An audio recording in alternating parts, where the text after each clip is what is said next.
হয়ে গেছে। আর রুটি আমি এখন নামিয়ে নেব। এই যে দেখো আমি সিদ্ধ করে নিয়েছি ডিমটাকে। আর এই যে এই সাইডটা থেকে একটু বুঝতে পারছি না কি রেসিপি বানাবো। আসলে আমি বানাবো আজকে ফুলের বড়ার তরকারি। তার জন্য দেখো দুধটাকে আমি কিন্তু বয়েল করে নিয়েছি, সিদ্ধ করে নিয়েছি। আর আমার এখানে তো আলুটা লাগবে, আর আলুও তো আমি সেদ্ধ করে নিয়েছি, একসাথে সেদ্ধ করেছিলাম। আর এদিকে আমার লাগবে টমেটো। দেখো আমি টমেটোটাও কেটে নিয়েছি সুন্দর করে। আর লাগবে আমার এখানে এই যে এইটাকে বড়াটাকে বানাতে হলে আমার এখানে লাগবে একটু পুরি লাগবে। তার জন্য আমি কি করেছি, একটু চালটাকে আমি প্রথমে ভিজিয়ে রেখেছিলাম, অনেকটা ভুলে গেছে। এটাকে আমি এখন পেস্ট করে নেব। আমার তোমরা পারলে চাইলে কিন্তু এখানে তোমরা চাউলের বদলে বেসনও ব্যবহার করতে পারো। আমি বেসনটা নিইনি, কেন একটা বেসন দিয়ে বানালে ভালো একটা মচমচে হয় না। তার জন্য আমি এখানে চাল নিয়েছি, এটাকে আগে ভিজিয়ে রেখেছিলাম। আর এখন এটা অনেকটা ফুলে গেছে, নরম হয়ে গেছে। এটাকে আমি পেস্ট করে নিয়ে নেব, তাহলে আমার বড়া বানাতে অনেকটা সাহায্য হবে। আর এখানে আছে দেখো আমার পেঁয়াজ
সিদ্ধ সিদ্ধ ভাবটা হয়ে গেছে টমেটোটা।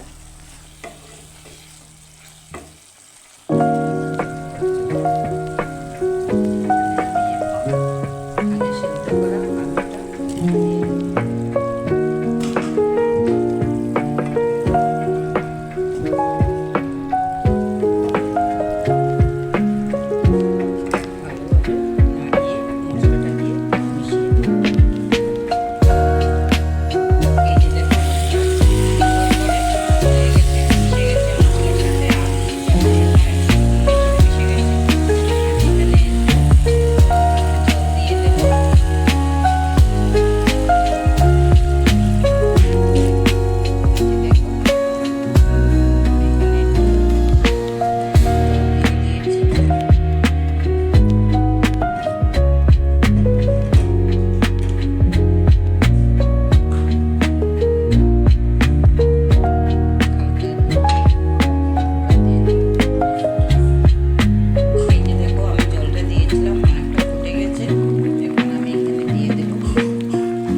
হয়ে গেছে। এখানে আমি গরম মশলা দিয়ে এখন